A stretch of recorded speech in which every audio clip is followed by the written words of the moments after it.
Dia absen kertas tadi udah. oh absennya sih tadi udah didiadakan. Oh.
Karena mereka akan mulai atau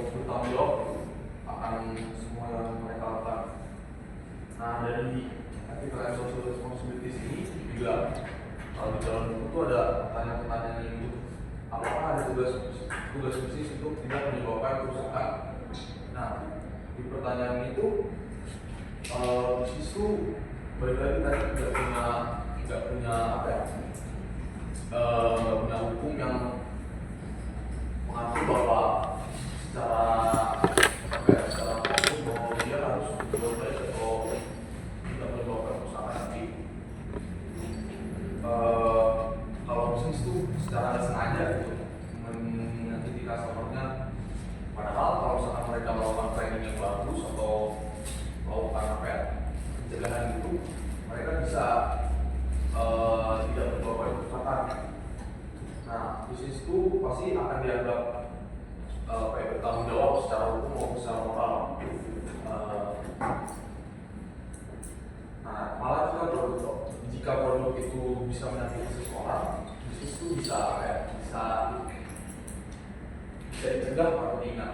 Nah, salah satu contohnya untuk tidak menyebabkan kerusakan itu juga kayak di produk rokok, ada kesalahan dan seterusnya atau ada gambar penyakit yang bisa disebabkan. Yang itu ada apakah tanggung jawab bisnis untuk menjaga keberatan atau kerusakan. Nah, kalau di pertanyaan ini dari dalam buku ada cerita bahwa jadi di Amerika tuh ada perusahaan namanya Merck & Co. Mereka tuh membuat obat yang namanya Mefizan.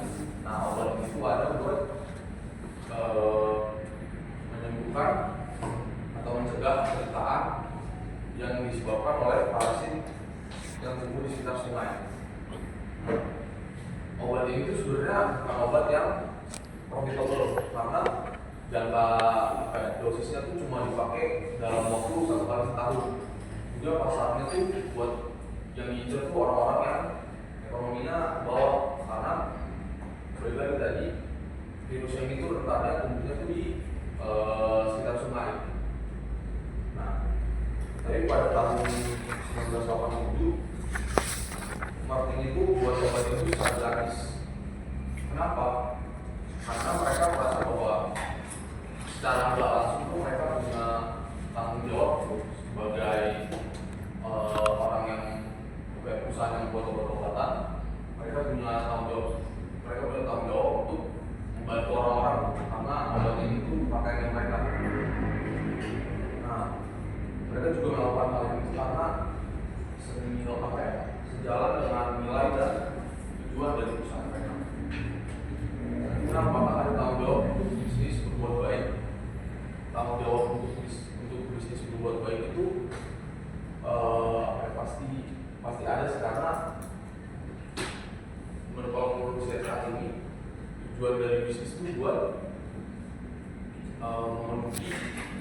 memenuhi kebutuhan di dalam masyarakat. Nah, selanjutnya economic model of CSR. Untuk kita bisa mengerti economic model of CSR ini, jadi pertama kita berarti bahwa CSR ini adalah tanggung jawab moral bisnis terhadap masyarakat saat dia beroperasi. Selanjutnya, organisasi dan perusahaan adalah institusi sosial yang bisa berdiri karena adanya masyarakat untuk membantu kebutuhan masyarakat. Nah, dari dua hal ini kita bisa lihat bahwa dalam ekonomi model CSR itu juga sudah adalah memenuhi kebutuhan, memenuhi fungsi ekonomi sesuai dengan tujuan bisnis tersebut didirikan. Nah, di dalam ekonomi model CSR ini profit itu menandakan bahwa suatu bisnis itu sudah berkontribusi kepada masyarakat. Berarti mereka sudah sudah sesuai sama ekspektasi masyarakat. Jadi mereka bisa mendapatkan profit yang besar gitu. Jadi mereka ngeliat bahwa profit itu gede itu. Nah, dalam ekonomi model CSR ini juga, karena mereka ngeliat profitnya kayak gitu, berarti cara mereka agar bisa mendapatkan profit tersebut dengan melakukan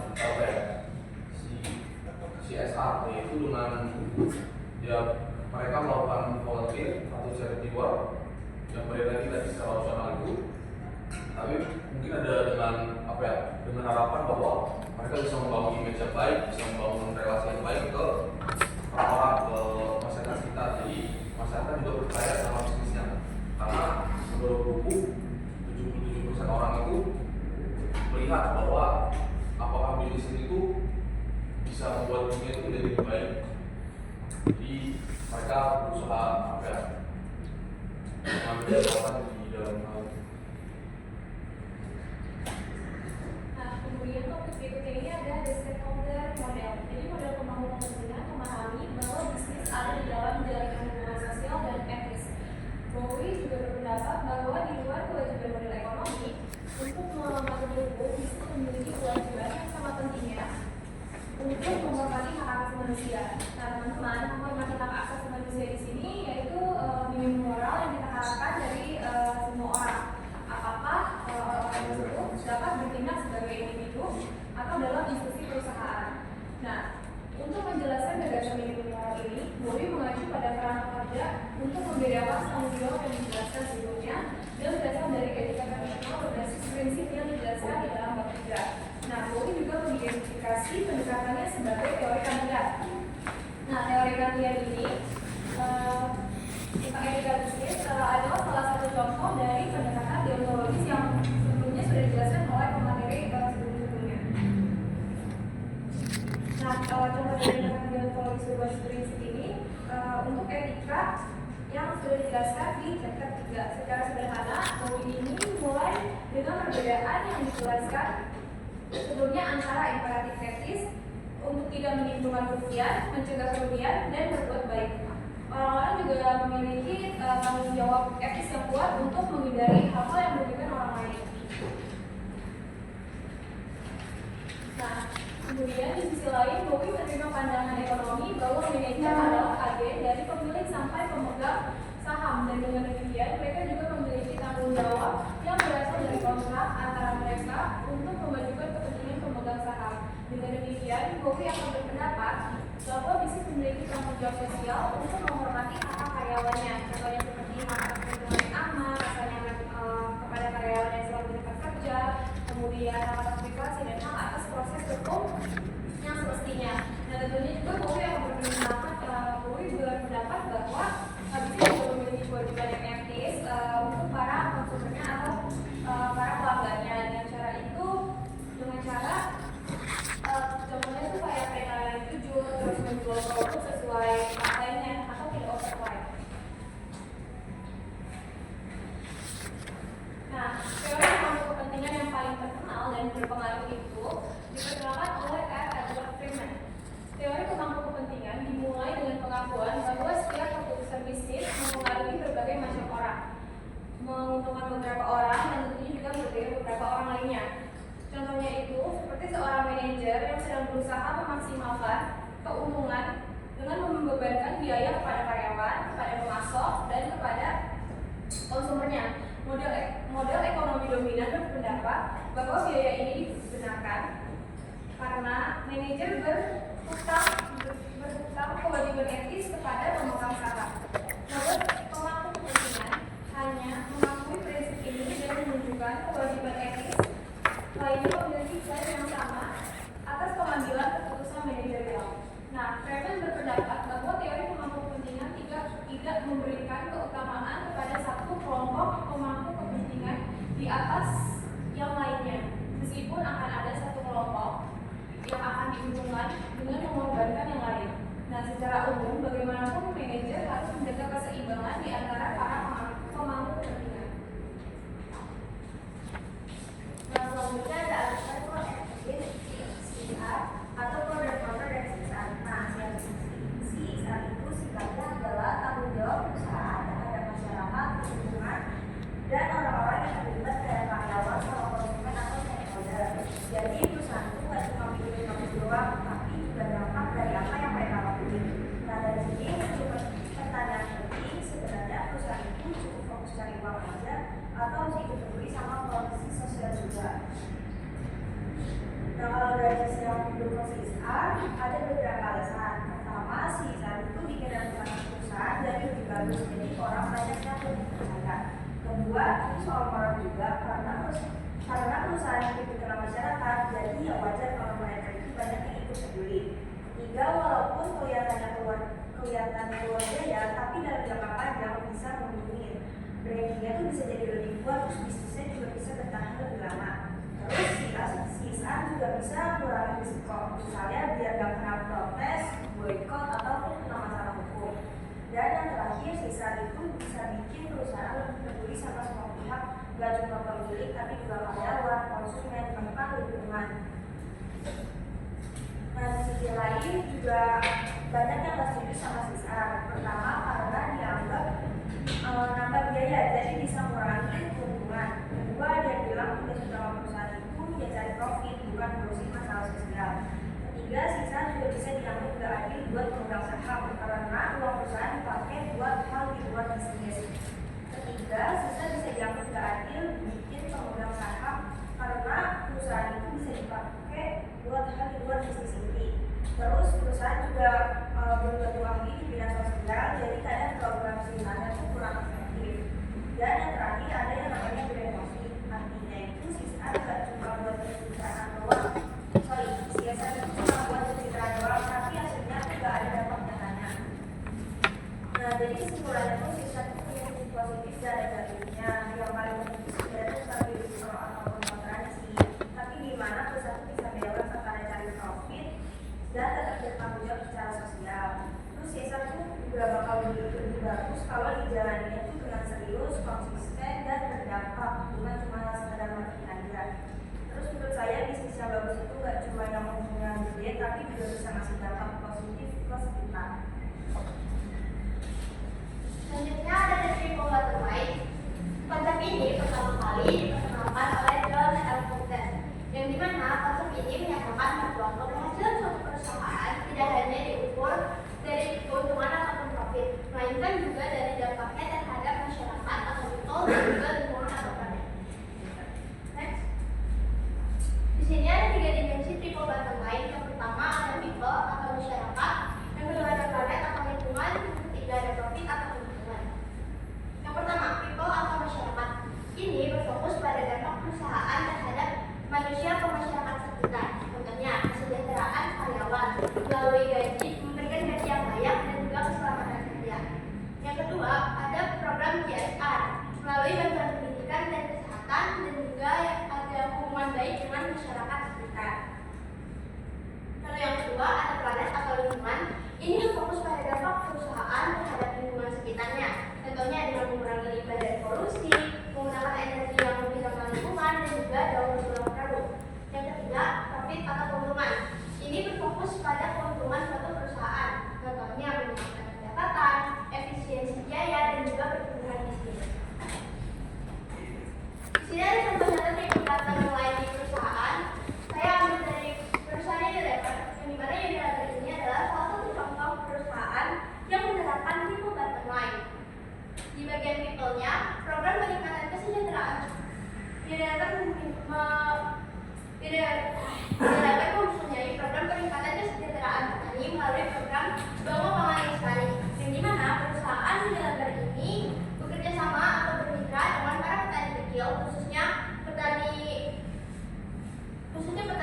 kedelai hitam dan juga gula kelapa, dan menyediakan akses ke pasar langsung. Lalu yang kedua ada edukasi kesehatan masyarakat melalui program perilaku hidup bersih dan sehat atau PHBS, gizi seimbang dan sanitasi. Dimana di sini Unilever ini tuh mengajak para masyarakat untuk memiliki perilaku hidup bersih dan sehat dengan juga sekalian mempromosikan produknya. Contohnya nih kayak ajakan untuk cuci tangan dengan bersih menggunakan produk Lifebuoy, terus juga sikat gigi 2 kali sehari, yaitu pada saat pagi hari dan juga malam hari sebelum tidur menggunakan produk pasta giginya yaitu Sensodyne. Di bagian kanan yaitu mengurangi penggunaan plastik melalui program generasi pilah plastik. Di sini pihak Unilever ini mengajak para masyarakat sekitar untuk bijak dalam memilih plastik, khususnya botol plastik bekas. Jadi botol plastik dipilih, lalu nantinya dipisahkan dan dikirim ke bank sampah. Lalu ada target net zero emission. Di sini pihak Unilever ini berkomitmen agar mengurangi emisi dalam memproduksi produknya, dan di bagian profit tetap menghasilkan keuntungan besar secara global. Oke, stop dulu. Saya review.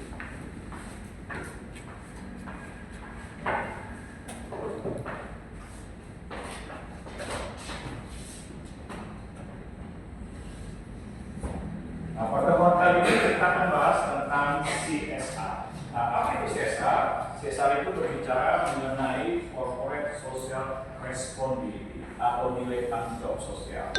Nah, bicara mengenai nilai tanggung jawab sosial ini merupakan sebuah nilai kewajiban yang harus dijalankan oleh perusahaan. Kenapa? Karena perusahaan atau bisnis atau industri ketika menghasilkan suatu barang, katakanlah impor, dia telah memperoleh keuntungan, melakukan kegiatan produksi, melakukan kegiatan promosi, serta melakukan upaya pendistribusian produk, maka dia mendapatkan keuntungan atau profit. Dari apa? Dari volume penjualan. Maka sudah sepantasnya ketika perusahaan sudah mendapatkan profit, maka dia harus menerapkan apa yang dinamakan etika bisnis.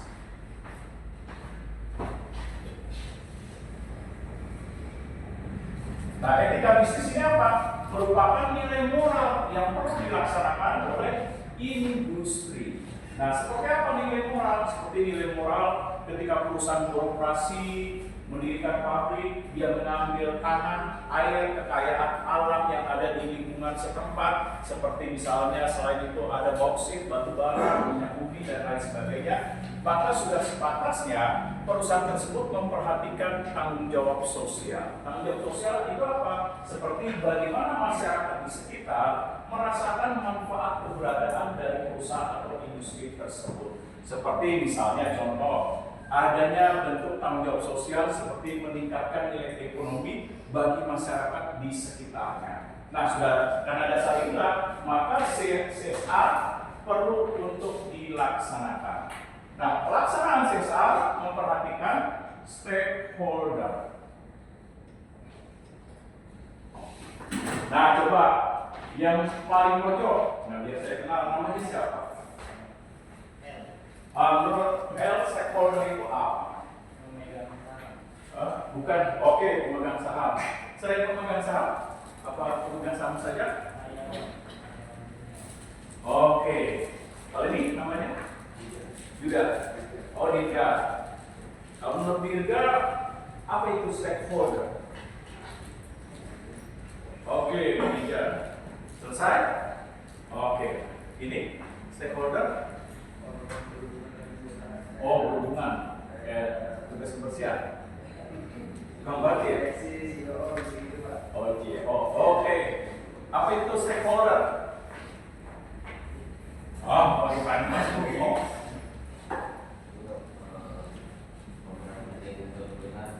Pemeran penting aktor, pemain film, kontraktor. Itu apa itu? Habis itu apa? Stakeholder.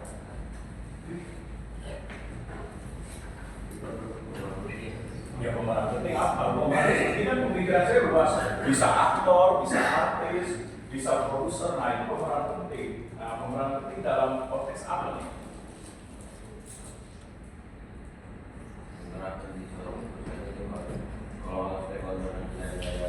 Kalau penggerak luas juga, misalnya karyawan juga penggerak dalam melaksanakan sebuah keputusan pimpinan. Nah, penggeraknya yang mana nih? Manajer juga penggerak, yaitu menggerakkan keputusan yang telah ditetapkan oleh pimpinan utama, jadi menjalankan, misalnya kebijakan, sasaran, dan sebagainya. Nah, penggeraknya kayak gimana nih?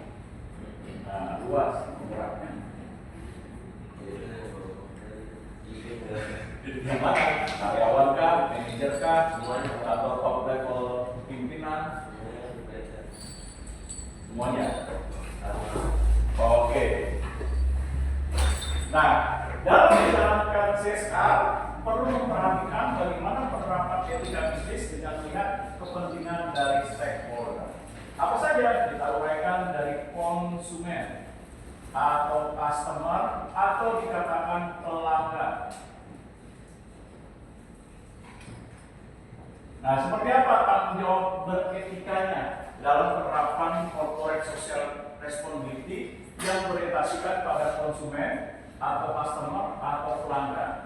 Nah, coba nih, kira-kira apa nih tanggung jawab sosial yang dilakukan perusahaan yang stakeholder-nya berorientasi kepada konsumen, customer, atau pelanggan? Nah, katakanlah Anda ini membeli ini air mineral Fit. Nah, tanggung jawab sosial Fit-nya ini apa? Kepada Anda sebagai konsumen yang menggunakan, pasti kan menggunakan, diminum, dikonsumsi, lalu dihabiskan nilai kegunaan produk Fit ini secara langsung maupun berangsur-angsur. Nah, supaya apa tujuannya? Rasa haus hilang. Nah, tanggung jawab sosialnya apa nih? Misalnya saya ambil contoh Fit yang Anda beli ini.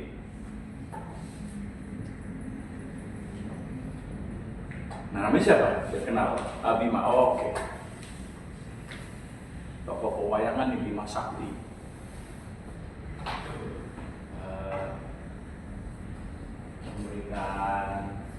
Memberikan uang, memberikan suatu kualitas, memberikan kualitas.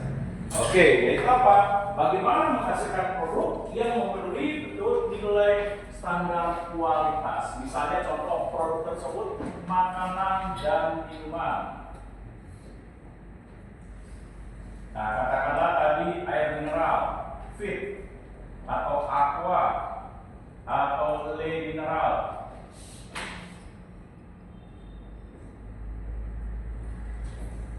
Nah, apa tanggung jawabnya? Tadi bagaimana memenuhi nilai kualitas. Seperti apa? Namanya air mineral apa sih?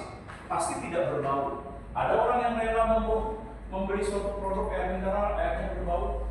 Nah, misalnya ada bau redeng, lalu habis itu bau mengandung karat besi. Lalu misalnya ketika diminum getir atau amis, nah, ada yang bersedia. Nah, berarti harus memenuhi standar kualitas seperti apa? Memenuhi nilai kesehatan. Lalu apalagi ada yang bersedia minum aqua, habis minum 5 menit kemudian mencret. Ada yang mau?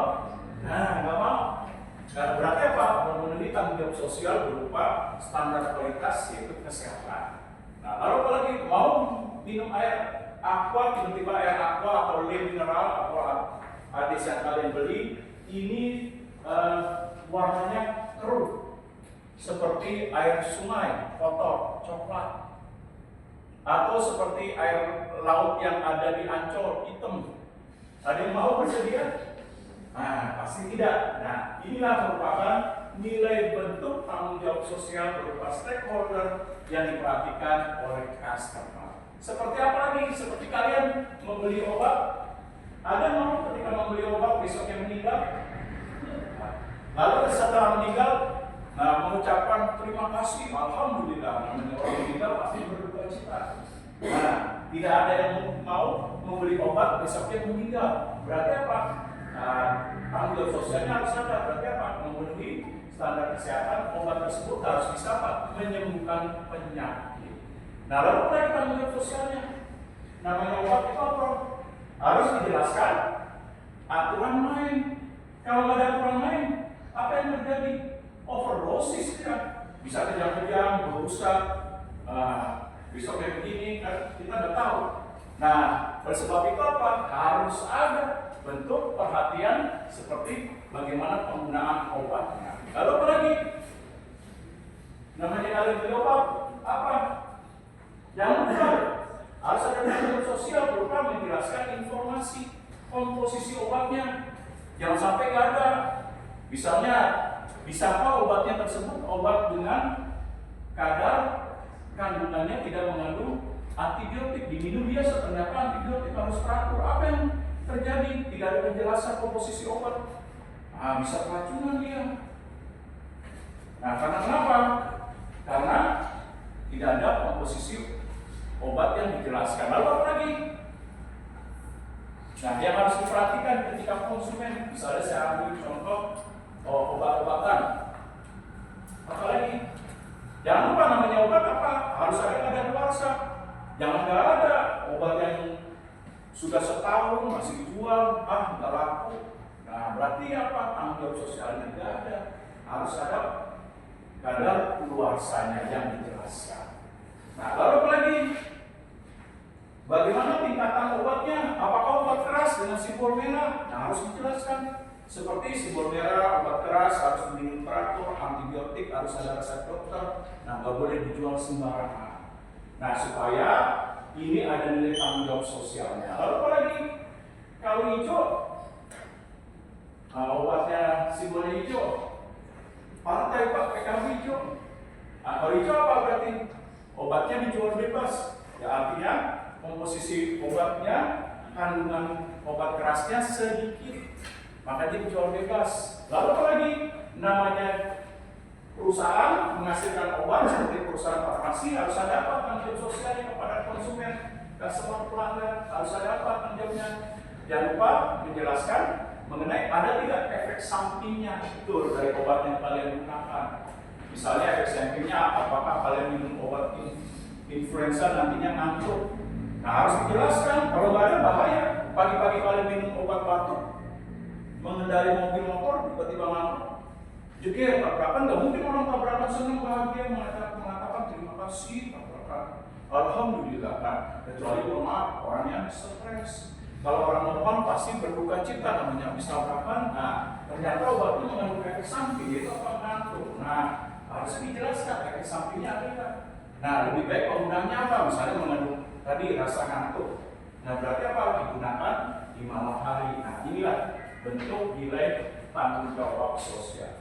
Lalu ada tanggung jawab sosial selain stakeholder dari konsumen, ada dari karyawan, employee.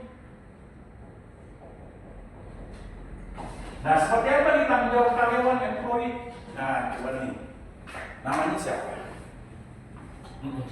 Oh iya. Oh, Arya dikira oke, maaf. Arya, tanggung jawab sosial karyawan apa nih? Yang harus diperhatikan perusahaan ketika perusahaan mempekerjakan karyawan, entah itu pria, wanita. Nah, apa tanggung jawab sosialnya? Nah, misalnya Arya punya apotek, mempekerjakan misalnya contoh 5 orang, 1 apoteker, 1 asisten, 3 pelayan. Nah, tanggung jawab sosialnya yang dilakukan oleh ASTI apa? Terhadap karyawan. Apa tanggung jawabnya? Marah, gua becus kerja, gua buta, goblok, tolol, misalnya. Nah, apa tanggung jawab sosialnya? Apa tanggung jawab sosial yang dimarahi? Atau seperti apa nih?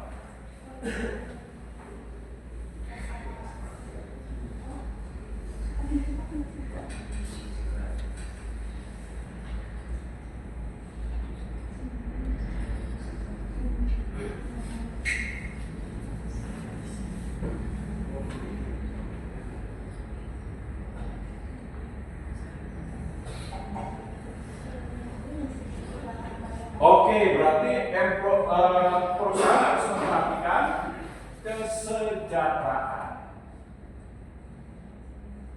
Namanya karyawan sudah bekerja dengan rajin, giat, tekun, produktif. Ada yang bersedia digaji atau dibayar dengan bayaran sebulan hanya sebungkus nasi warteg dengan rawon, telur 1, lalu ditambah sambal gorengan 2. Pasti ngamuk, Pak.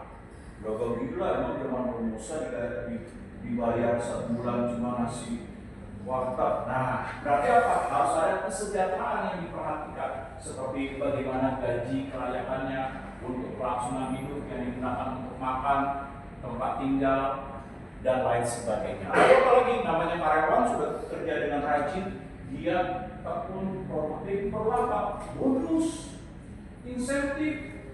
Lalu apalagi? Nah, ini ke dapur, saya suruh dari jam 6 sore sampai jam 11 mau bersedia dibayar hanya kerupuk dengan 5 kerupuk yang di warteg, ada kerupuk warna putih dan coklat kuning, saya kasih. Nah, pasti dibuka pastinya, malah ya apaan nih Pak? Yang bener aja kerupuk. Nah, berarti apa nih kalau orang bekerja dituntut untuk lembur, lalu dia bersedia menghabiskan waktu, tenaganya pulang sampai jam 11 malam atau jam 12 malam. Nah, berarti harus apa? Nah, harus memperhatikan upah yang layak. Seperti apa tadi, uang lembur.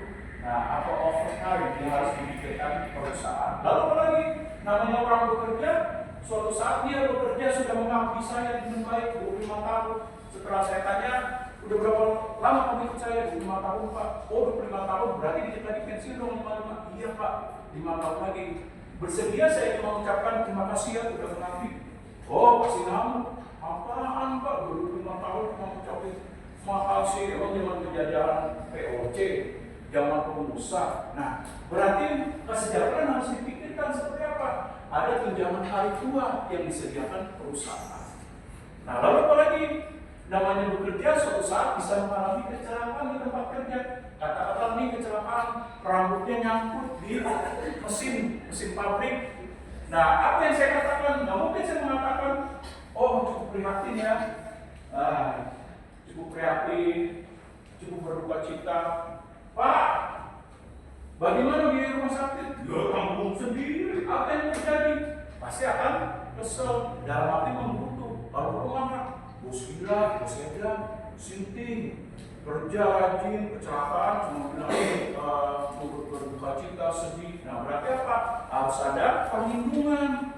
Nah perlindungannya apa? Namanya bekerja harus ada perlindungan.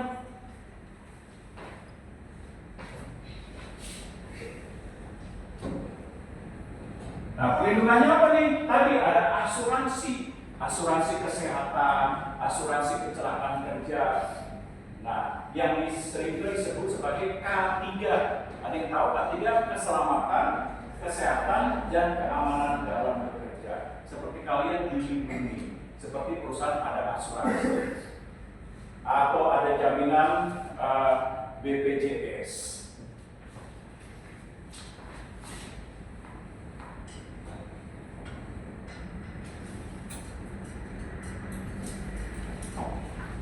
Nah lalu apa lagi? Namanya bekerja apa nih?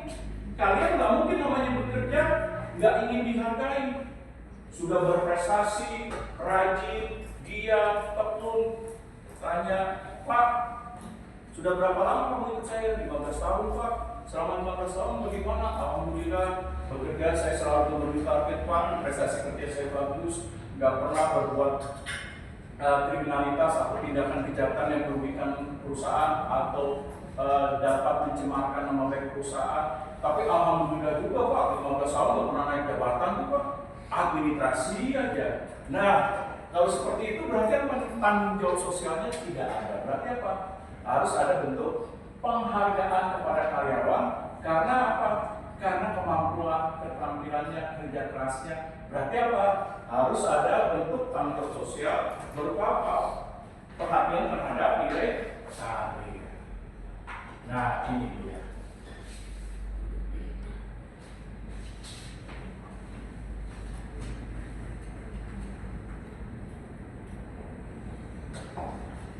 Nah, kalau tanggung jawab sosial perusahaan terhadap pemerintah, apa nih kira-kira? Government. Ada yang mau ngasih pendapat? Government? Ya.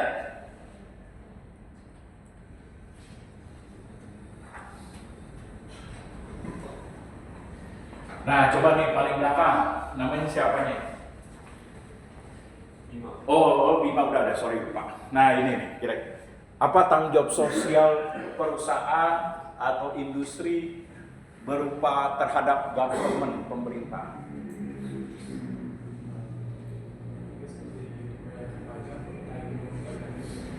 Perusahaan produksi ataupun macam yang berhubungan dengan perusahaan.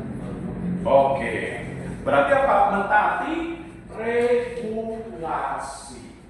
Nah, mentaati regulasi.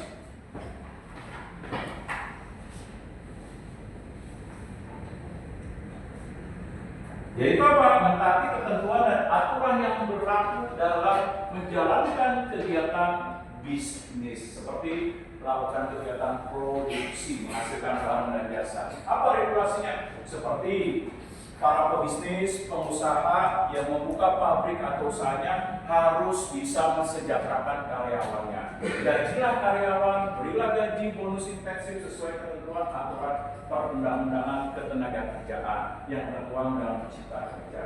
Lalu apa lagi? Namanya mendirikan usaha dalam bentuk badan, organisasi, perusahaan, berarti apa? Nah, wajib untuk membayar pajak dalam bentuk PPh badan. Nah, lalu apa lagi? Nah, pengusaha yang punya pabrik industri menghasilkan suatu produk, katakanlah misalnya ini berupa PC. Nah, berarti harus apa? Mentaati ketentuan regulasi berupa adanya perlindungan konsumen. Nah, hasilkan barang yang bagus, berkualitas, tidak merugikan konsumen, tidak merugikan kesehatan. Seperti contohnya tidak merugikan konsumen apa? Beli PC, ada yang bersedia ketika beli PC harga misalnya contoh 8 juta baru dipegang kesetrum. Dengan harganya kesetrum, alhamdulillah. Nah, pasti namanya kesetrum apa? Kaget. Orang akan kesel. Wah, keluar 4 juta baru dinyalain kesetrum lagi. Nah, harus ada bentuk tanggung jawab sosial berupa apa? Perhatian regulasi terhadap perlindungan konsumen.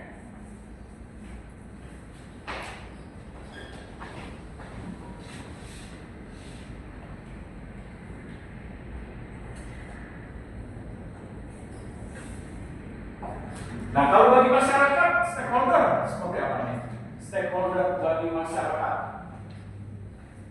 Bagi masyarakat. Nah, coba nih yang pegang alat hanya pusing, banyak utang kayaknya. Nah, namanya siapa? Oh, coba. Nah, kalau tanggung jawab sosial bagi masyarakat. Hah? Oke, salah satunya pabrik industri harus bisa menyerap tenaga kerja, seperti menyerap tenaga kerja yang berada di lokasi di mana perusahaan industri itu berdiri.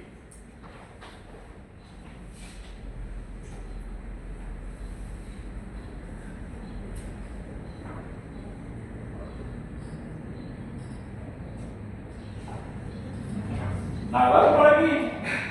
Nah, coba nih, paling sendiri. Nah, dari kali ini, apalagi ini nih, dalam masyarakat, tanggung jawab sosial perusahaan atau bisnis atau yang mendirikan pabrik.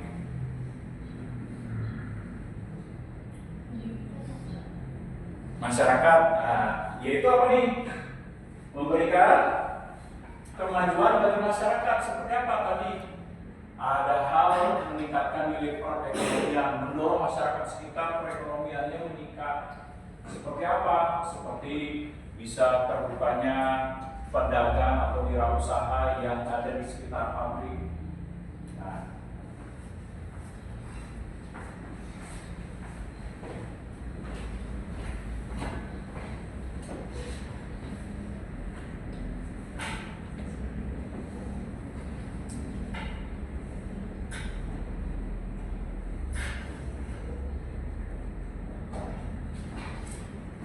ada tanggung jawab terhadap supplier.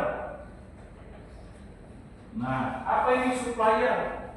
Perusahaan juga harus bertanggung jawab secara corporate social responsibility dalam bentuk etika bisnis atau moral yang dijalankan terhadap supplier, pemasok. Nah, seperti apa nih? Awas, kamu jangan kontrol.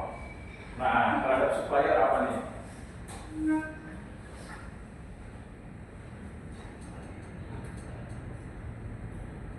Kali satu bukunya. Nah, terhadap supplier apa? Ayo, rumah sama kayak pengungsian. Supplier itu pemasok. Misalnya nih contoh, ada buka usaha Olimpik. Kan Olimpik itu kan produknya ada lemari, kursi, meja, tempat tidur, dan lain sebagainya. Nah, berarti tanggung jawabnya terhadap supplier yang memasok kayu apa saja tuh? Nah, contohnya misalnya tadi saya ambil contoh, Anda buka usaha furniture.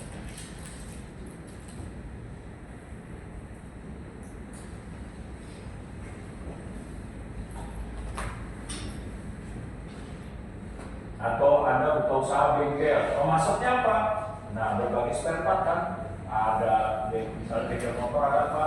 Jual oli, rantainya, lampunya, lalu ada kampas rem. Terus ada apa lagi selain kampas rem? Misalnya oli samping, oli mesin, dan lain sebagainya. Nah, tanggung jawab sosialnya apa nih? Ya. Berarti apa? Namanya supplier. Berarti kalau kita membutuhkan supplier, berarti harus memegang komitmen seperti sistem pembayarannya bagaimana, waktu pembayarannya seperti apa. Kita harus tepati. Jangan hanya menuntut haknya saja kepada supplier. Ini dong barang tepat waktu nih. Habis tapi tidak suruh bayar sesuai perjanjian, misalnya 7 hari. Pak sama lagi pembayaran antar besok. Dan ditelepon lagi sama saya kapan Pak pembayaran itu sudah jatuh tempo antar lah. Nah, berarti apa? Tidak ada itikat baik. Nah, dalam supaya harus menjalin itikat baik terhadap ketepatan waktu dalam membayar, sistem pembayarannya. Jangan hanya menuntut haknya saja, tapi kewajiban dijalankan.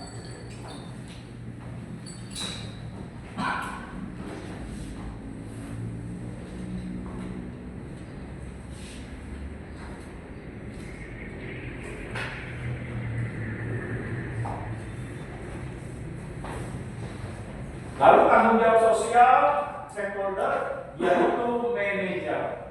Nah, katakanlah kalian sebagai pemimpin perusahaan yang punya usaha, punya pabrik, punya perusahaan.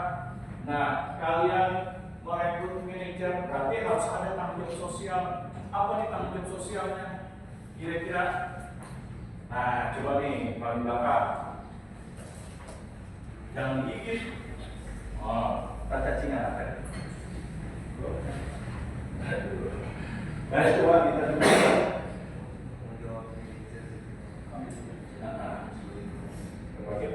Misalnya ini ada pengusaha apa, punya usaha, merekrut manajer. Nah, tanggung jawab Anda sebagai pemimpin perusahaan atau pemilik usaha, owner apa?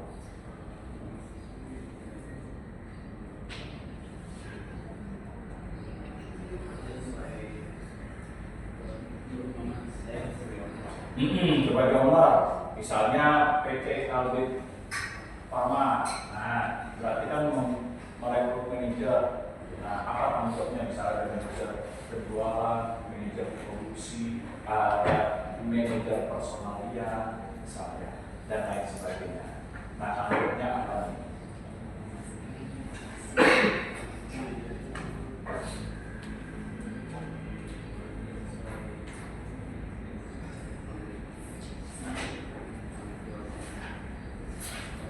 Oke, berarti sebagai pemilik usaha tanggung jawabnya apa? Mempekerjakan manajer dengan baik sesuai kemampuan, keterampilan kalian, sesuai dengan job desk-nya atau uraian pekerjaan, mendorong bagaimana manajer itu mampu memenuhi kebutuhan untuk meningkatkan kualitas dirinya melalui pelatihan, melalui pengembangan, diperhatikan juga fasilitas-fasilitas dan sarana yang diberikan, dan juga kesejahteraan para manajer dan lain sebagainya.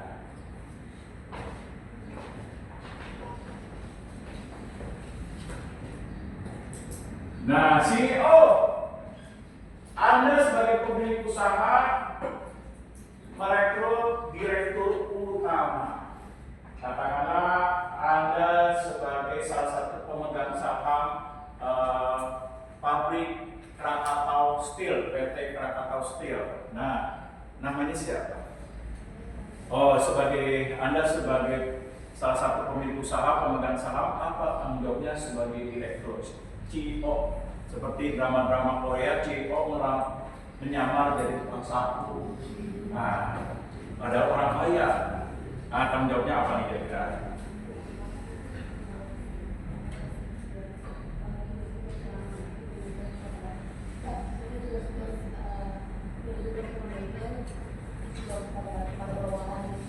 Oke, memperhatikan nilai hak-hak pemimpin perusahaan. Haknya apa? Tadi mendapatkan fasilitas, sarana, kesejahteraan, lalu memperhatikan nilai kemampuan, keterampilan, kompetensinya, dan juga pengetahuannya agar bisa memimpin perusahaan dengan baik. Seperti apa? Memberikan pelatihan, pengembangan, lalu meningkatkan nilai kemampuan berupa memberikan seperti kursus, seminar, pelatihan, dan lain sebagainya.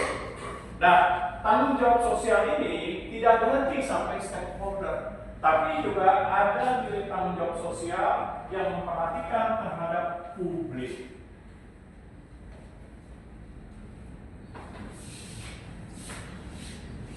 Nah, terhadap publik, seperti tanggung jawab sosial dalam bidang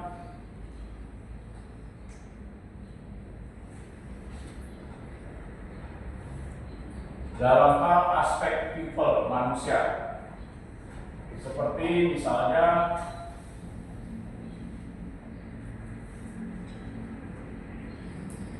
kesehatan. Ada yang mengasih pendapat seperti apa nih? Perhatian perusahaan, pabrik, industri. Nah, dalam pelaksanaan tanggung jawab kepada publik, kepada umum dengan unsur bidang manusia berupa kesehatan. Apa nih? Contohnya, ada yang bisa memberikan contoh dalam bidang kesehatan. Seperti apa nih contohnya? Nah, coba nih di sini dulu. Namanya siapa? Dalam bidang kesehatan contohnya apa? Kepedulian terhadap kesehatan. Oke, menyediakan layanan kesehatan kepada masyarakat. Seperti apa contohnya? Seperti misalnya tadi Unilever memberikan bantuan kepada di daerah-daerah pedalaman, ketersediaan MCK secara memperhatikan secara standar kesehatan, yaitu apa? Ada tempat untuk mandi, cuci kakus. Nah, ini dia. Lalu apa lagi? Bentuk kesehatan. Kira-kira bentuk kesehatan. Nah, coba nih. Ayo, bentuk kesehatan. Melakukan penyuluhan, ya betul, melakukan penyuluhan kepada masyarakat seperti contohnya Pepsodent, memberikan penyuluhan kepada masyarakat khususnya kepada generasi muda, anak-anak, seperti bagaimana Pepsodent memberikan edukasi bagaimana menyikat gigi secara baik dan benar sebanyak 32 kali. Nah, lalu apa lagi? Bidang kesehatan, CSR.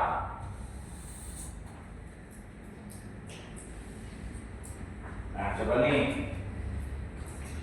Ini saya lupa nih namanya. Dulu ini nama saya. Oh iya. Ada dalam bidang kesehatan. Tadi edukasi. Misalnya edukasi terhadap sikat gigi yang benar yang dilakukan Pepsodent, penyuluhan ke sekolah gratis, diajarkan ke anak SD sikat gigi yang baik. Seperti apa sih? Di belakang, depan, tengah, sebanyak 32 kali, baiknya seperti apa?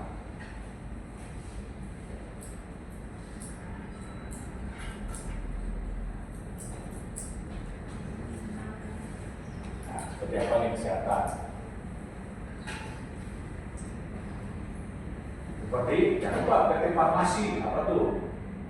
Memberikan seminar-seminar kepada masyarakat secara gratis, cuma-cuma terhadap apa? Dampak negatif pencemaran penyakit HIV. Nah, ini contohnya dalam bidang kesehatan. Lalu ada bidang kemanusiaan.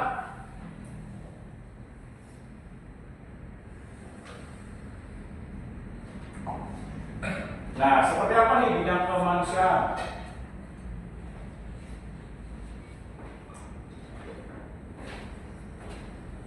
Nah, ada yang mengasih contoh bidang kemanusiaan? Kira-kira bidang kemanusiaan? Iya, seperti contohnya ada SCPP Peduli, di mana SCPP berinisiatif untuk mengajak masyarakat dalam hal menghimpun dana untuk membantu korban bencana alam gempa bumi seperti yang pernah terjadi di Yogyakarta. Lalu membantu misalnya bencana alam yang diakibatkan tsunami yang ada di Aceh dengan program SCPP Peduli. Nah, di sini misalnya nyumbang itu, namanya siapa nih?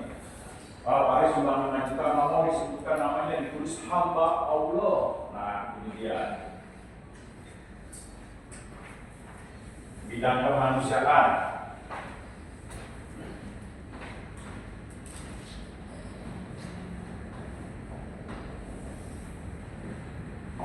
Nah, bidang pendidikan. Ayo deh, daripada ngantuk. Nah, coba bidang pendidikan di CSA.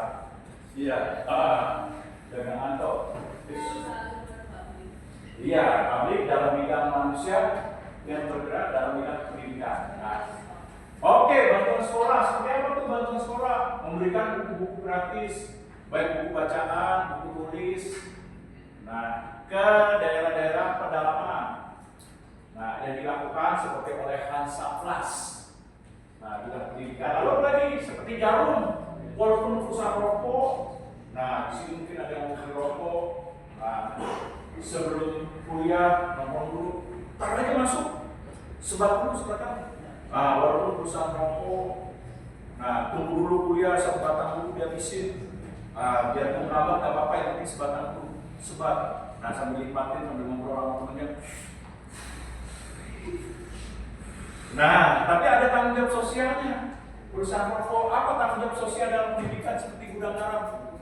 Iya, beasiswa kepada misalnya masyarakat yang berprestasi, disekolahkan dari SD sampai SMA. Prestasi dalam bidang akademik atau dalam olahraga seperti apa? Bulu tangkis, betul.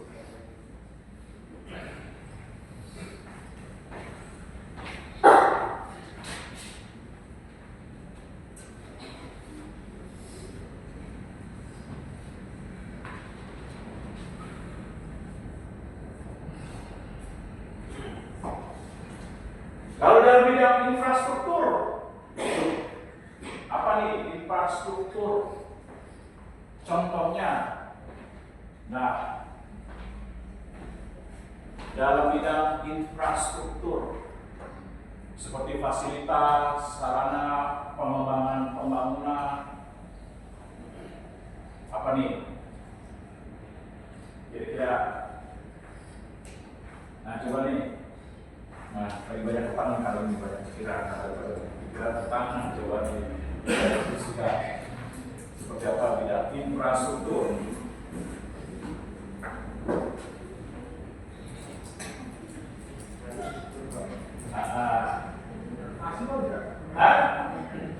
Iya, misalnya terlibat dalam hal apa?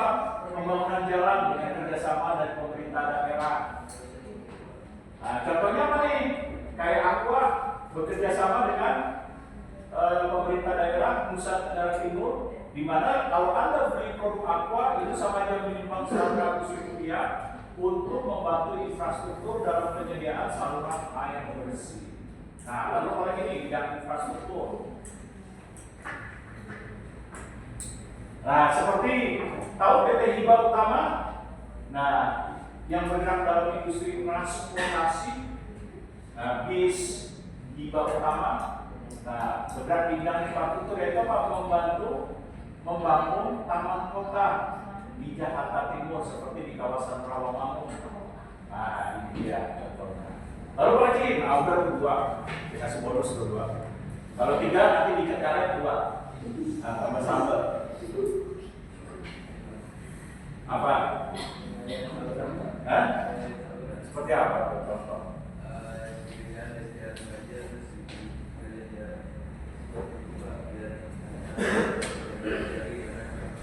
Oke, seperti misalnya BUMN, Badan Usaha Milik Negara, Telkomsel bekerja sama dengan pemerintahan daerah, misalnya Bekasi, membantu dalam apa? Proyek perbaikan jalan. Nah, ini contohnya infrastruktur.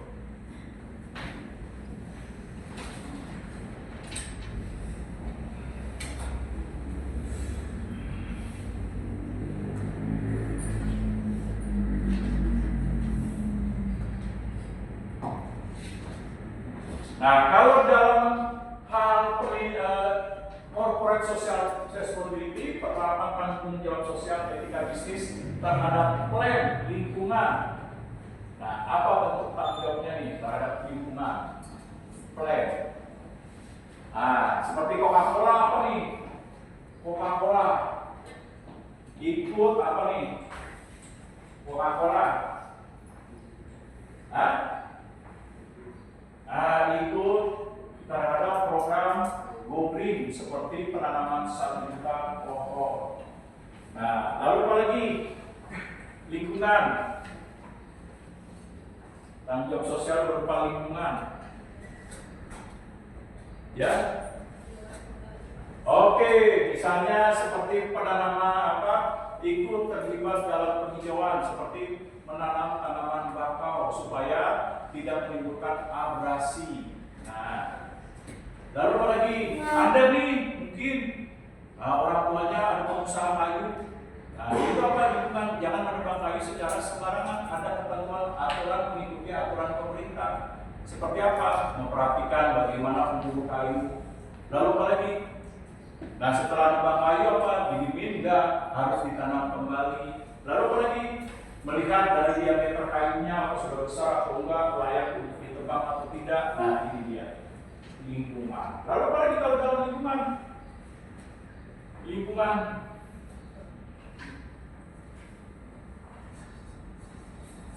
Nah, seperti Anda mendiri sebagai pengusaha oli, apa tanggung jawabnya nih sebagai pengusaha oli? Pakai aja Pak, sebagai sampo biar rambut saya kayak gini nih Pak. Nah, atau bagaimana nih tanggung jawab sosialnya?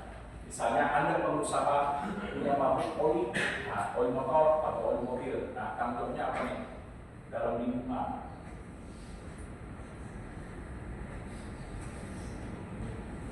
Mau, ayo tanggung jawabnya.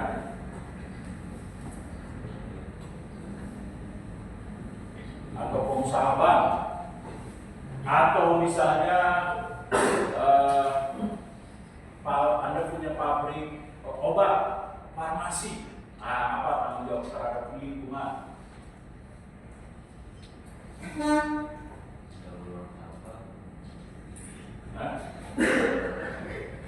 Bukan itu mengurangi pencemaran yang diakibatkan kegiatan menghasilkan produk. Seperti apa? Pencemaran air, udara, atau pencemaran melalui tanah.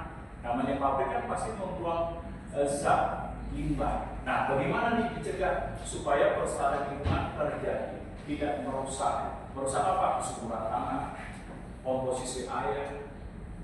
Nah, lalu apa lagi? Merusak nilai air di sungai dan lain sebagainya.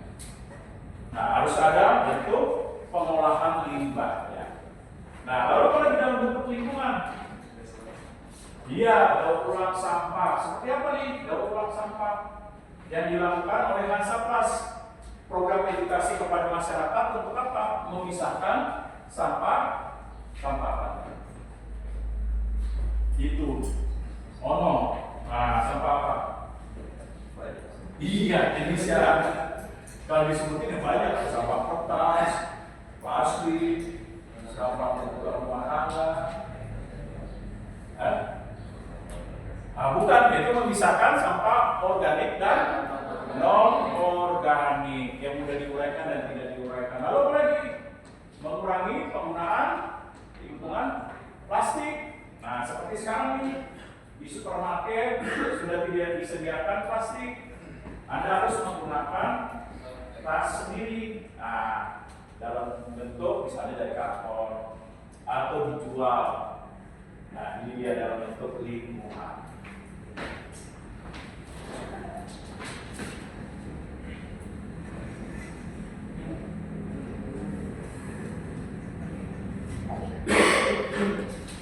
Nah, ada tanggung jawab sosial dalam bentuk profit. Apa ini dalam bentuk profit? Keuntungan. Bicara ini money. Orang Sumatera bilang piti. Orang Padang bilang piti. Kalau orang Medan bilang pepeng. Nah, orang Betawi bilang uang, duit. Nah, apa bentuk tanggung jawab sosialnya ini? Berupa profit, nilai keuntungan. pendapatan perusahaan.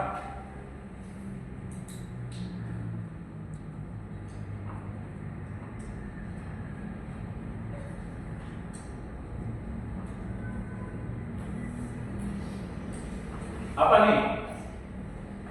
Tanggung jawab keuntungan perusahaan.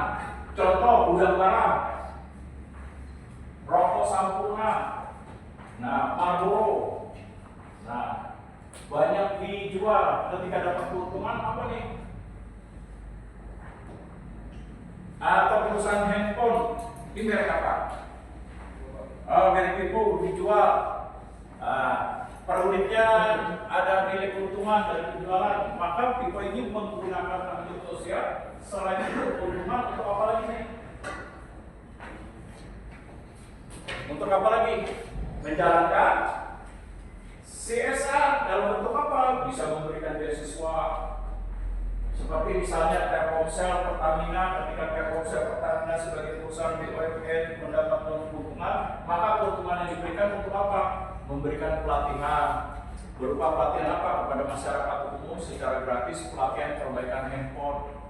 Nah, tanpa dipungut biaya, hanya mendaftarkan diri saja. Nah, ini untuk profit. Oh, itu ya. Nanti jadi akil ya. Seri-seri aja kelas ya.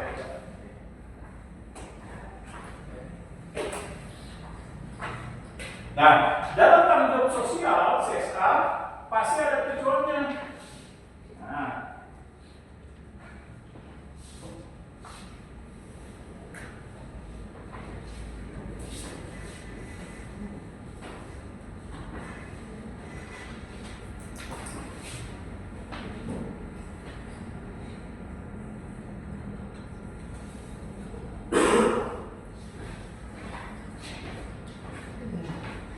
ayo tanggung jawabnya. Nah, biar ngantuk nih tanggung jawab CSR. Perusahaan melaksanakan CSR pasti ada tujuannya apa? Ya, tapi lebih spesifik apa? Kayak Anda kan dalam kuliah membuka wawasan, meningkatkan kemampuan berpikir supaya punya pengetahuan dalam bidang ekonomi dan bisnis dan bisa diterapkan mungkin untuk membuka wirausaha atau mungkin untuk mencari pekerjaan atau melanjutkan pendidikan kembali. Nah, itu tujuan. Nah, itu juga perusahaan nih ketika menerapkan CSR ada tujuannya. Apa nih kira-kira? Iya, kita ngantuk pada bersih.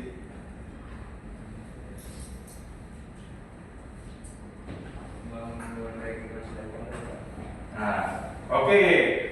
Tujuannya betul, membangun hubungan baik dengan stakeholder. Nah, kalau sudah membangun hubungan baik,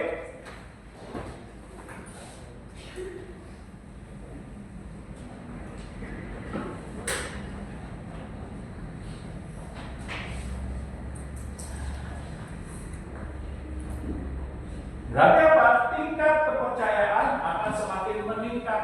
Contoh, kalau kepercayaan semakin meningkat, berarti apa nih?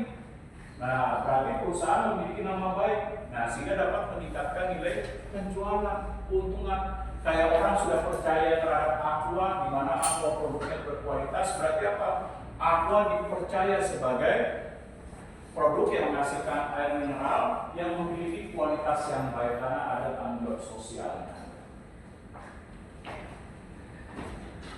Nah, lalu apa lagi tujuannya? Kira-kira, nah yang paling belakang, nah pakai kacamata yang ganteng sendiri. Nah, namanya siapa? Gira. Hah? Gira. Oh, Gira. Oke, menurut Gira, apalagi nih tujuannya?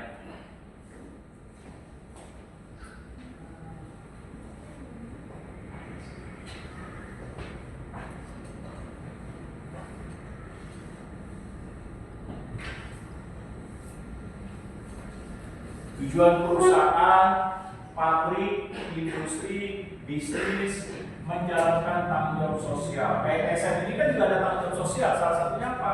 Pada saat Idul Adha, potong apa tuh sapi sama kambing sebagai bentuk tanggung jawab sosial juga yang diberikan kepada masyarakat di sekitar.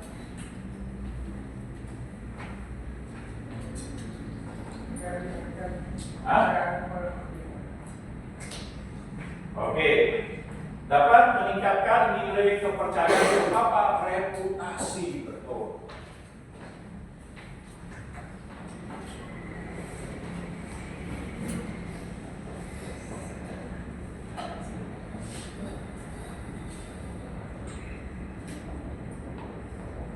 Nah, reputasi perusahaan menjadi lebih baik. Kalau lebih baik apa? Kinerjanya pasti akan meningkat.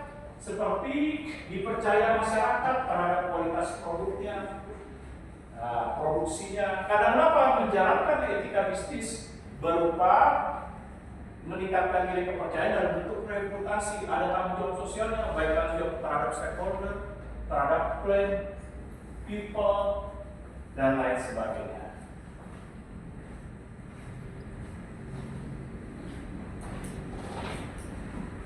Nah, apa tujuannya?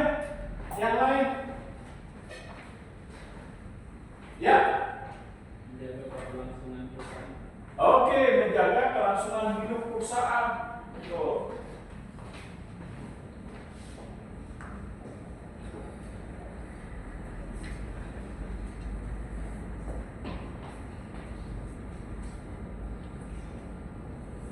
Kelangsungan hidup perusahaan, bisnis atau industri. Contohnya apa? Kalau perusahaan sudah melaksanakan CSR dengan bertanggung jawab, produknya memperhatikan nilai kualitas, mutu kepada konsumen, memperhatikan juga terhadap kepentingan pemerintah, karyawan, lalu juga memperhatikan terhadap nilai publik, berupa people, plan, profit. Nah, berarti apa? Kelangsungan hidup perusahaan menjadi terjamin. Karena apa? Karena tidak melanggar ketentuan aturan pemerintah yang bisa sewaktu-waktu izin usahanya akan dicabut atau dikenakan sanksi. Nah, ini dia.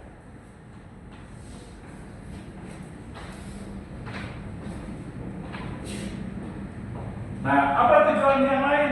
Habis ini kita bahas manfaatnya. Ya. Oke, sustainability, keberlanjutan.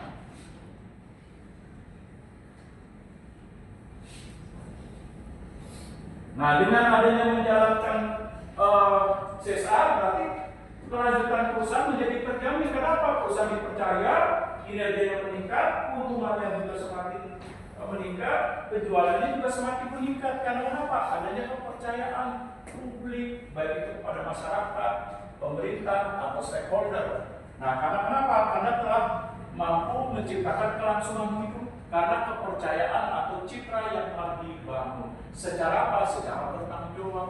Nah, ini dia.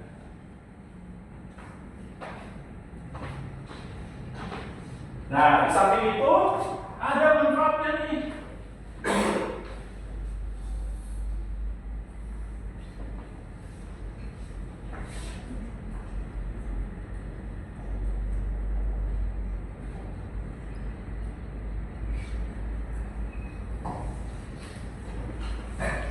Nah, manfaat CSR kira-kira apa nih? Pasti kalau kita menjalankan CSR, Anda sebagai pelaku usaha, pelaku bisnis, mungkin di sini orang tuanya membuka usaha atau punya pabrik. Nah, kira-kira apa manfaatnya dalam menjalankan CSR? Corporate Social Responsibility. Ya, manfaatnya apa? Sudah pasti dipercaya oleh stakeholder, oleh publik.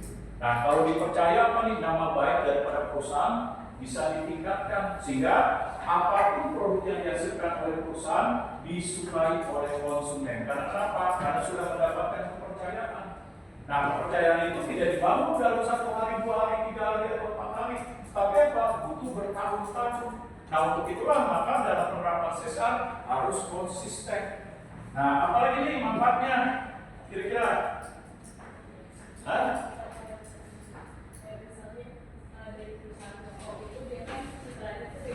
Ya.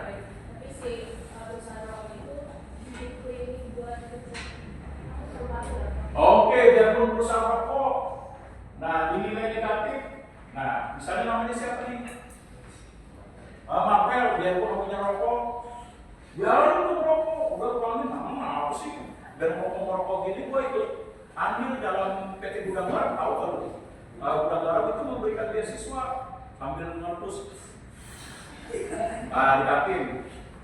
Nah, tahu gak biar gue buang rokok nih? Gua ada tanggung jawab sosialnya, biarpun gue beli rokok Gudang Garam melakukan tanggung jawab sosial, ada manfaatnya, yaitu apa?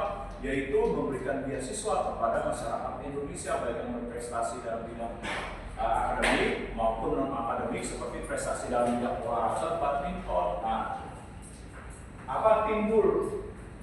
Yaitu apa? Kinerja yang baik. Nah, ini dia, meningkatkan atau mendorong kinerja prestasi. Lalu apa lagi? Manfaat CSR.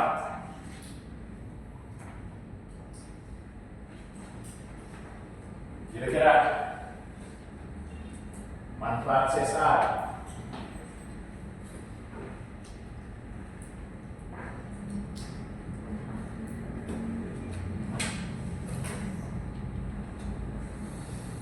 Nah, misalnya saya pinjam boleh. Nah, saya pinjam misalnya saya pengusaha nih, produk mainan berupa boneka. Nah, ketika saya menghasilkan boneka, bukan hanya menjual, mempromosikan, distribusikan, dan juga saya mendapatkan keuntungan, tapi saya juga melaksanakan CSR. Ketika saya sudah melaksanakan CSR sebagai pabrik mainan anak-anak boneka, apa manfaatnya nih? Nah, apa manfaatnya? Kira-kira masih ya. Nah, apa manfaatnya nih? Nah, dalam CSR yang saya laksanakan tadi sudah meningkatkan kinerja, kepercayaan, dapat memperluas usaha. Karena kenapa? Karena kepercayaan sudah meningkat, dia keuntungannya besar, keuntungan yang diperoleh bisa digunakan untuk membuka bisnis atau usaha yang baik. Nah, ini dia. Nah, namun dalam penerapan CSR terkadang timbul pro dan kontra sehingga menjadi nilai tantangan. Nah, apa tantangan dalam pelaksanaan CSR?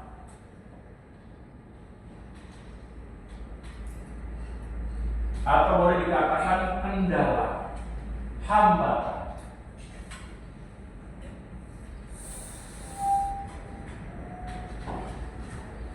Apa nih?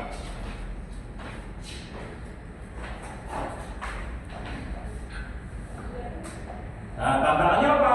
Yaitu membutuhkan waktu yang panjang, komitmen. Nah, berbeda dengan mencari keuntungan. Nah, kalau membangun reputasi, citra, image, kepercayaan publik, nah itu butuh waktu bertahun-tahun. Nggak dirasakan 1 tahun langsung mendapatkan keuntungan seperti menjual produk ini. Ketika saya pengusaha handphone menjual produk, nah nggak mungkin seperti secepat mendapatkan keuntungan. Selama setahun saya bisa memprediksikan berapa profit yang saya dapat. Tapi kalau CSR pelaksananya, prediksinya dalam peningkatan kembalinya tingkat keuntungan dan kepercayaan publik itu butuh waktu bertahun-tahun. Nah, ini dia. Apalagi kendala hambatannya kira-kira? Kendala hambatannya membutuhkan komitmen jangka panjang. Lalu apa lagi? Kira-kira banyak tadi apa? Menghabiskan nilai anggaran. Nah, karena harus mengalokasikan keuntungan seperti peraturan pemerintah regulasi antara 5 sampai dengan 10% yang harus dialokasikan untuk CSR. Nah, apa yang menjadi kendala? Kalau perusahaan tahun ini dia mengalami penurunan omset, nah pasti itu menjadi kendala dalam pelaksanaan CSR secara bertanggung jawab dan konsisten. Nah, apalagi tanggung jawabnya? Tantangannya.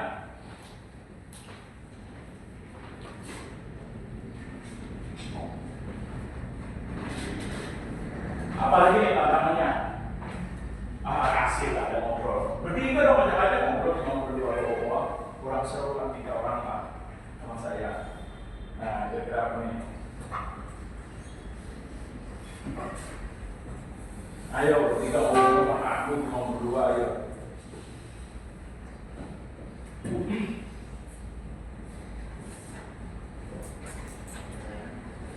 Nah, kayak gimana tuh? Saya nggak boleh cerita. Saingan selama bisnis, bukan tantangan kalau saingan itu dijalankan dengan baik.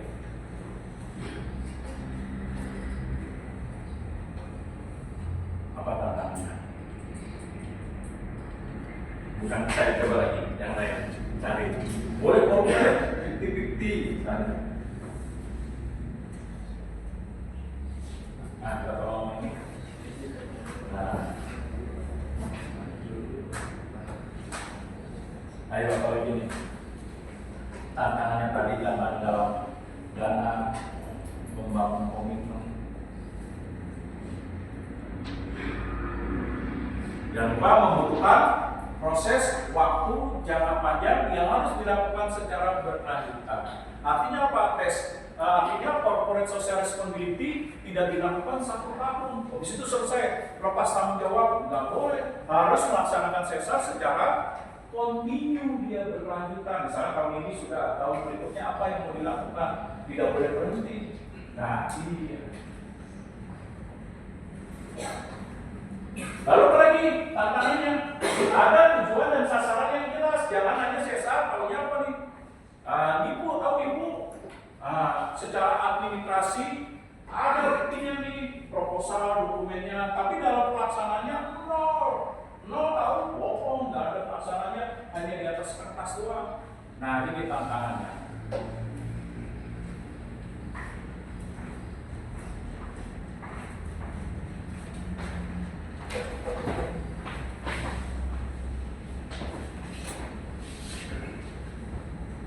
Nah, CSR ini bicara juga mengenai sifat dari pelaksanaan CSR, bisa kemitraan. Arti kemitraan ada yang tahu? CSR sifatnya bisa kemitraan. Apa nih kemitraan? Mitra atau kemitraan? Ya? Iya, kolaborasi melakukan kerjasama, contoh Aqua kerjasama dengan pemerintah setempat NTT Nusa Tenggara Timur untuk penyediaan air bersih. Lalu apa lagi kemitraan? Kayak Indomaret, Alfamaret melakukan kemitraan dengan apa? Kemitraan Indomaret, Alfamaret juga melaksanakan tanggung jawab sosial berupa kemitraan sifatnya. Apa itu? Nah, itu menjalin kerjasama dengan UMKM, pengusaha mikro, memberikan pelatihan dalam bidang pengelolaan keuangan, menyediakan tempat di depan sewa sewa. Nah, ini dia bersifat kemitraan. Ya, oh ya silakan.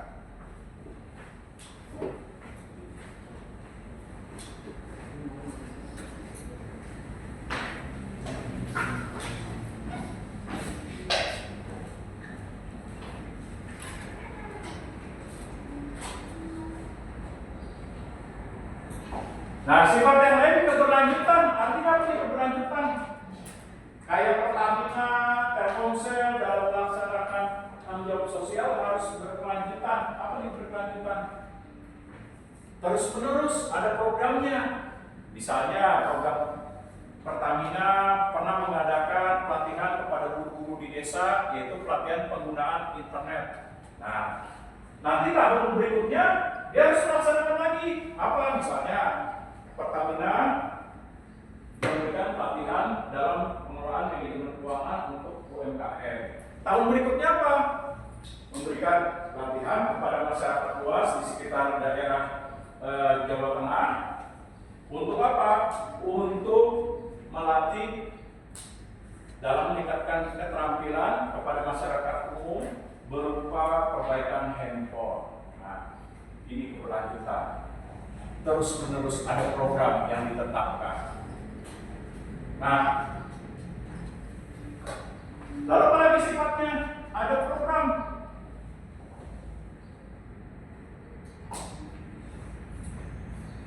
Apa itu program? Ada yang tahu? CSR ada program. Kira-kira. Ayo yang di belakang coba bangun. Kira-kira apa ini program? Kira-kira harus diskusi saja. Programnya apa di CSR? Kira-kira program CSR. sifatnya harus ada program. Sama kalau ini kuliah kan pasti ada program. Programnya apa? Nah, dibagi tiap semester, semester 1, 2, 3, mata kuliah kalian yang kalian ambil berapa, setiap nilai indeks prestasi kalian berapa batasan maksimum, kan ada ya, batasan maksimum misalnya kita 2,8, 2,9, berapa sih batasan minimum, kalau 3 berapa sih batasan minimum yang boleh diambil mata kuliah SKS-nya.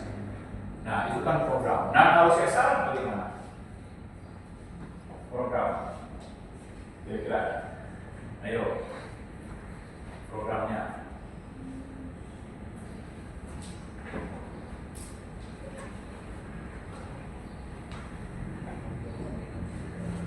Nah programnya bisa apa? Menyentuh aspek tadi people, bisa menyentuh aspek apa lagi? Plan, bisa menyentuh aspek profit. Lalu lagi programnya ada tujuan sasaran bagi masyarakat, cakupannya apa? Nah, apa dampaknya? Nah, ini program. Apa sasarannya? Nah, ini programnya.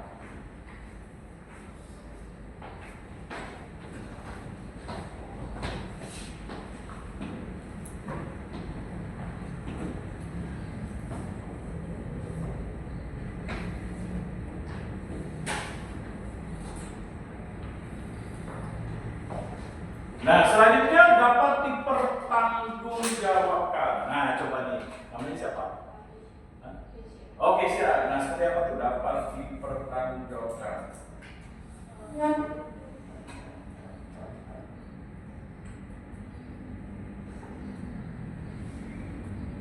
Ya, boleh.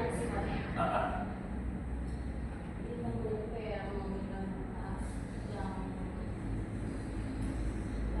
oke, memberikan kebermanfaatan, memberikan dampak yang luas ya bagi publik. Lalu apa lagi? Ada yang dapat dipertanggungjawabkan, benar-benar CSR itu dilakukan. Jangan hanya di atas kertas saja dalam bentuk dokumen, proposal, tapi benar-benar ada realisasinya. Nah, ini dia yang dapat dipertanggungjawabkan.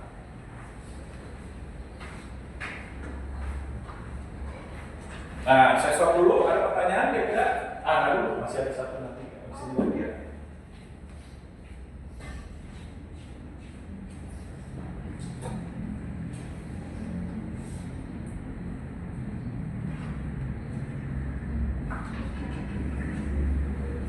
Lalu sifatnya sukarela. Apa ini sukarela? Sukarela.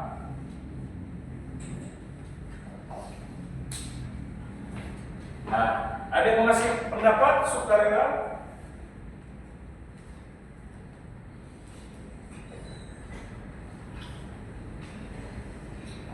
Artinya apa? Setiap perusahaan, entah itu perusahaan BUMN, pabrik, perusahaan obat, atau perusahaan transportasi, dalam melaksanakan CSR harus sukarela. Apa itu sukarela? Nah, apa itu sukarela? Kira-kira.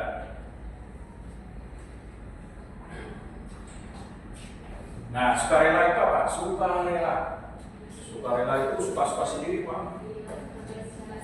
Oke, dilaksanakan secara sadar, bertanggung jawab, terbuka, transparan, jujur, lalu tidak adanya unsur paksaan, tapi tidak ada adanya kesadaran. Lalu lagi memiliki kebebasan dalam memilih CSR-nya, mau dalam bentuk planet, atau friend, atau dalam bentuk people. Nah, mau dalam aspek kesehatan boleh. Pak, saya nggak mau aspek kesehatan, mau aspek pendidikan, silakan. Pak, saya mau aspek pendidikan dalam lingkungan, boleh. Nggak ada paksaan. Nah,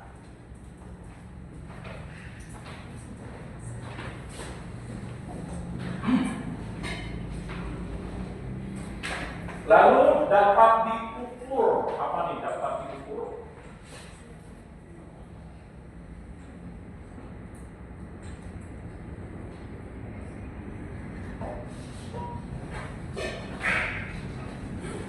CSR dapat diukur.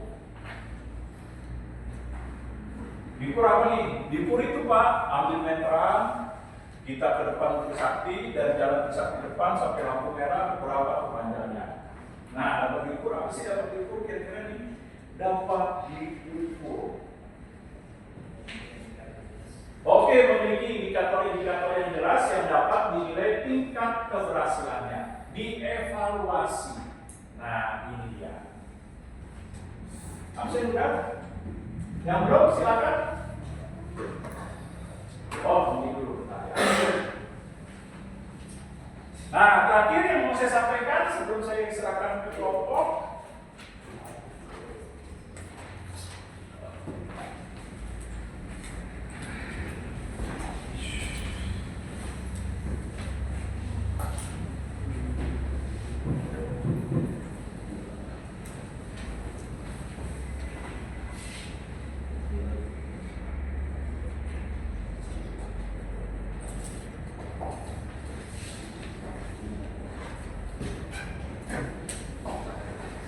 Nah, bagaimana proses? Proses ini bicara apa sih?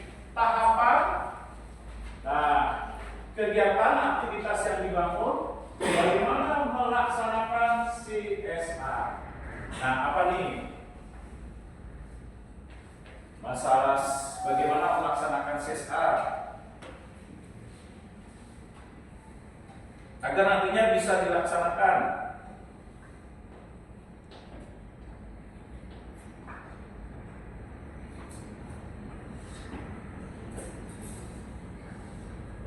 Nah, ada yang masih pendapat? Silakan.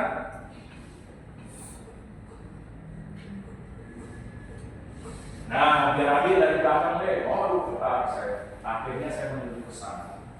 Nah, kira-kira prosesnya apa nih? CSR. Nah, proses CSR. Ini jadi ngantuk, tarik saya. Habis itu tuh kalau lagi ini kan kayak magnet, pakai surga. Apalagi kalau terlalu tinggi kan. Ini ada C1 itu kalau punya kan ada timbangan. Apa nih? Bercanda ya.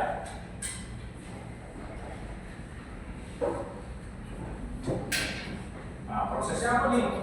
Nah, pasti dalam keputusan misalnya nih punya pabrik rokok, ketika memutuskan sisanya pengen beasiswa, pasti ada dasar keputusannya. Nggak mungkin pimpinan, direktur memberikan keputusan kalau diputuskan kepada seluruh para manajer dan karyawan kita melaksanakan CSR tahun 2026 pada Desember atau akhir bulan tahun 2026 adalah kita memberikan beasiswa. Nah, sebelum kalau keputusan pasti ada prosesnya. Nah, apa prosesnya? Nah, sebelum tadi, biasanya kan rapat dulu tuh di CEO yang menyamar jadi petugas kebersihan dalam rangkaian. Apa? Iya betul, planning. Nah, lakukan planning, perencanaan terlebih dahulu. Nah, planning apa? Lihat masalah apa sih yang dihadapi oleh masyarakat CSR, kebutuhannya apa, tetapkan tujuan, tetapkan sasaran, apa programnya, bagaimana melibatkan pihak lain tidak dalam bentuk kemitraan. Nah, lalu bagaimana bentuk pengajuan dokumennya, berapa besarnya nilai anggaran, bagaimana program kerja CSR-nya, pelaksanaannya. Nah, berarti perlu planning betul.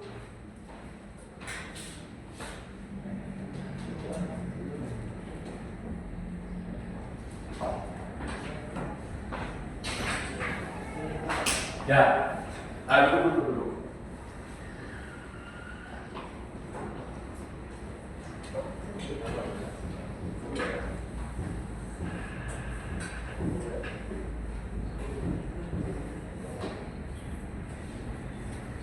Habis perencanaan apa nih?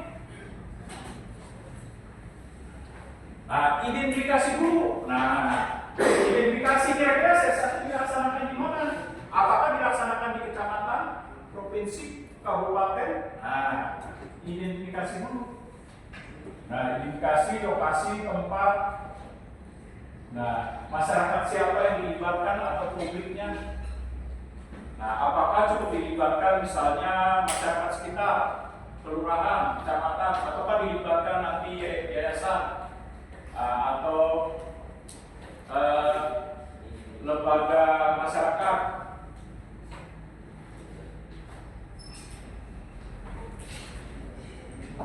Nah, apalagi nih? Ya, monitoring nanti ada, betul.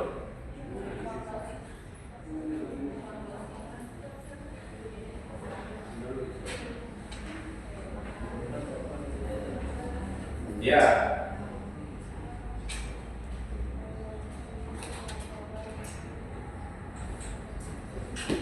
Nah, tadi evaluasi ada nanti.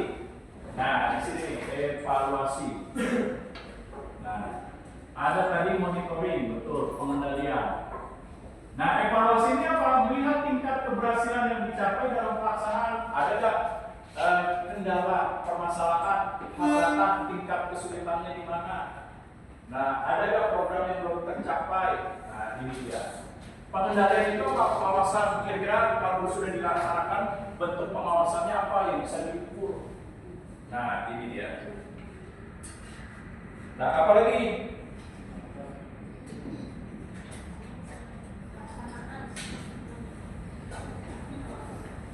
Ya, pelaksanaan. Seperti apa nih? Ayo, daripada ciluk buat, nah, nggak jelas. Nah, coba pelaksanaan apa? Implementasi. Nah, di sini implementasi, betul. Ya?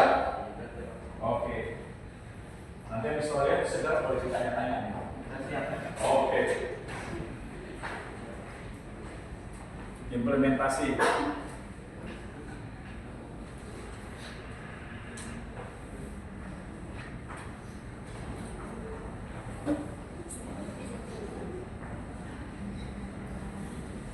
Nah, sasaran. Oke. Tadi yang disekarang apa di mana nih? Mana nih? Oh, ini ya. Implementasi itu apa sih dalam tahapan pelaksanaan CSR? Nah.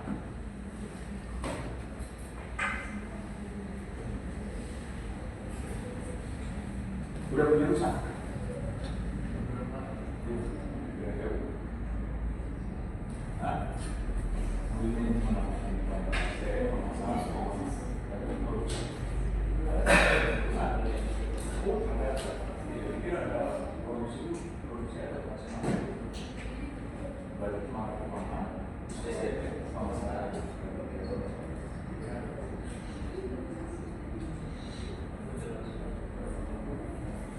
Pelaksanaan dalam proses CSR.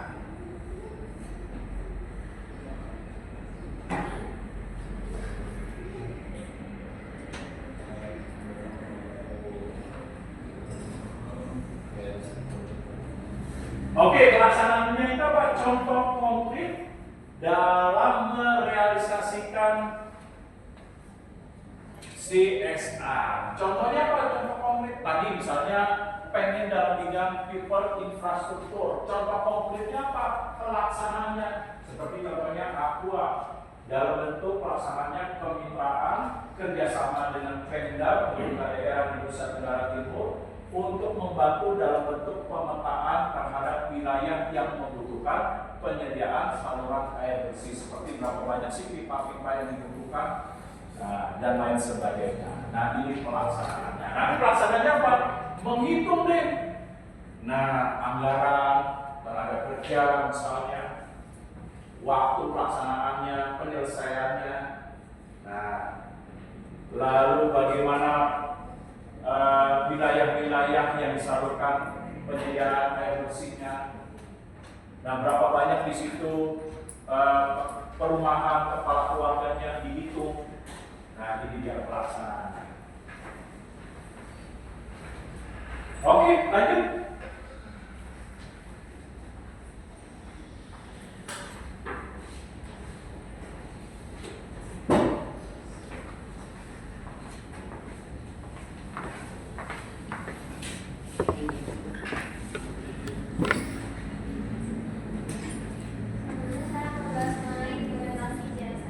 Jadi implementasi jasa ini adalah proses perusahaan merasa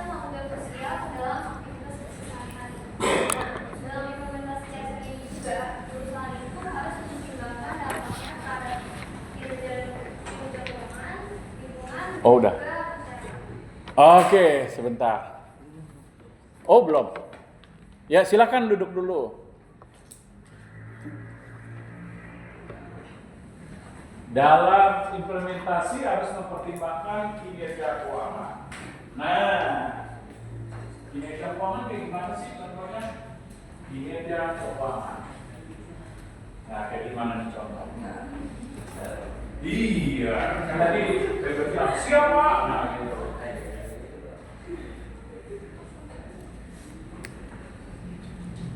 Kinerja keuangan.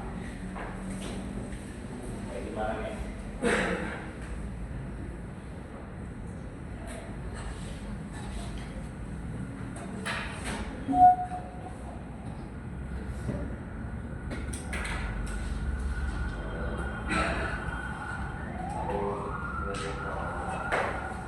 Bukan.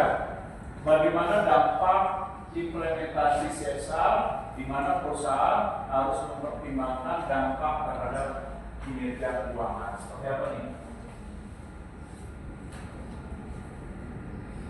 Ya, dari A sama K. Ya, bisa jadi. Dari A dengan K. Kinerja keuangan melihat dari A dengan K.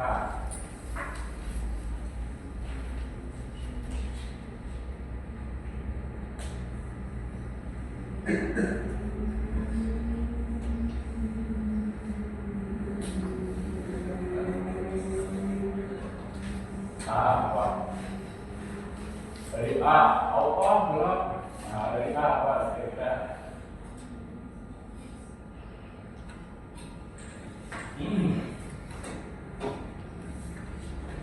Kinerja keuangan dalam alokasi CSR kita bisa lihat dari A. Apa tuh?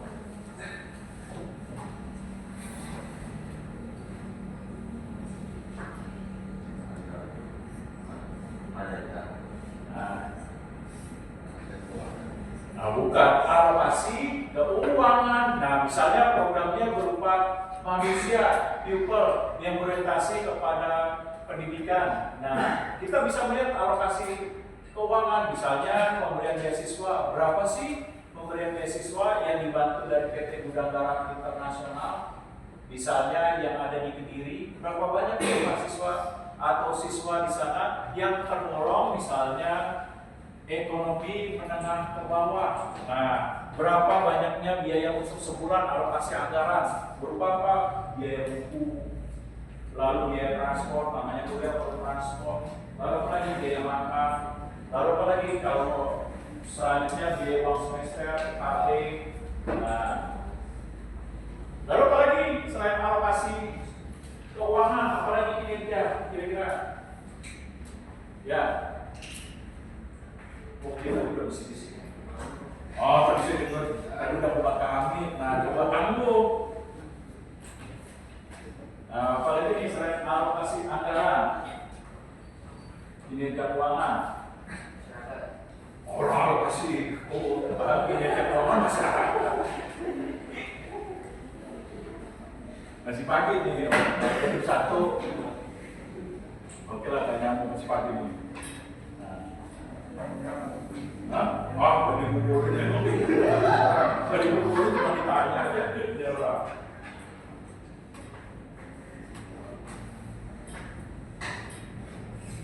Apa? Menghitung nilai keuntungan perusahaan gimana? Misalnya ada 100 yang diberikan alokasi beasiswa di kota Kediri terhadap mahasiswa golongan menengah ekonomi bawah. Nah, perusahaan harus begitu. Kira-kira keuntungan perusahaan sanggup nggak dalam membiayai 100 mahasiswa misalnya? Nah, kinerja keuangan. Lalu apa lagi? Namanya beasiswa apa? Keberlanjutannya. Jangan sampai 100 mahasiswa di Kediri dikasih beasiswa PT Gudang Garam hanya semester pertama, semester kedua, ketiga. Gimana Pak? Saya nggak mau tahu deh. Apa tuh Pak dia? Di tangan lo. Nah, namanya CSR harus keberlanjutan, ingat tadi. Berarti apa? Dia harus menghitung. Kira-kira sampai lulus berapa besarnya anggaran dengan kriteria yang telah ditetapkan. Misalnya dia harus rajin kuliah, nggak boleh bolos, IPK terendah misalnya 2,9 misalnya. Nah, berarti harus menghitung keberlanjutannya, jangan sampai terkatung-katung tuh. Diberikan beasiswa hanya semester pertama kedua, selanjutnya bingung. Nah, ini dia, harus dilihat dari kinerja keuangan. Nah, selanjutnya dari lingkungan. Nah, lingkungan dulu nih kita bahas. Wah, tertarik saya nih ke sini. Nah, dari lingkungan, kira-kira apa nih?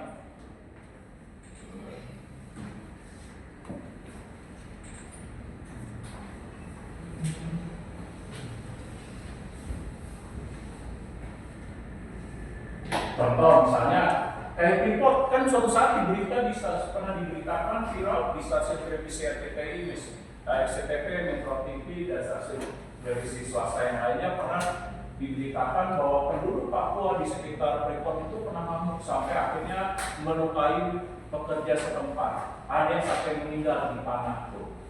Nah, oleh suku pedalaman. Pernah ribut, nah, sampai viral. Bahkan sampai pemerintah Indonesia pernah mengadakan atau memanggil militer untuk menangani hal tersebut. Nah, bagaimana dengan lingkungan? Artinya apa?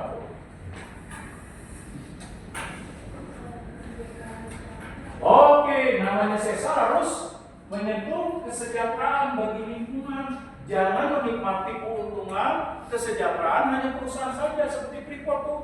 Kesejahteraan hanya tenaga kerjanya saja. Nah, tapi masyarakat sekitar di Freeport masih miskin. Nah, masih pakai kopeka. Nah, jangan sampai itu terjadi. Maka lingkungan perlu dilihat ketika perusahaannya maju, berkembang, untuk besar. Kayak Freeport, sejahterakan masyarakat sekitar lingkungan. Hidupkan baik untuk ekonominya, pendidikannya, kesehatannya, infrastrukturnya, dan lain sebagainya. Nah, kalau masyarakat, kira-kira masyarakat, nah ini kayaknya pemikir, analisis. Nah, yang bagi biru. Kalau bagi masyarakat,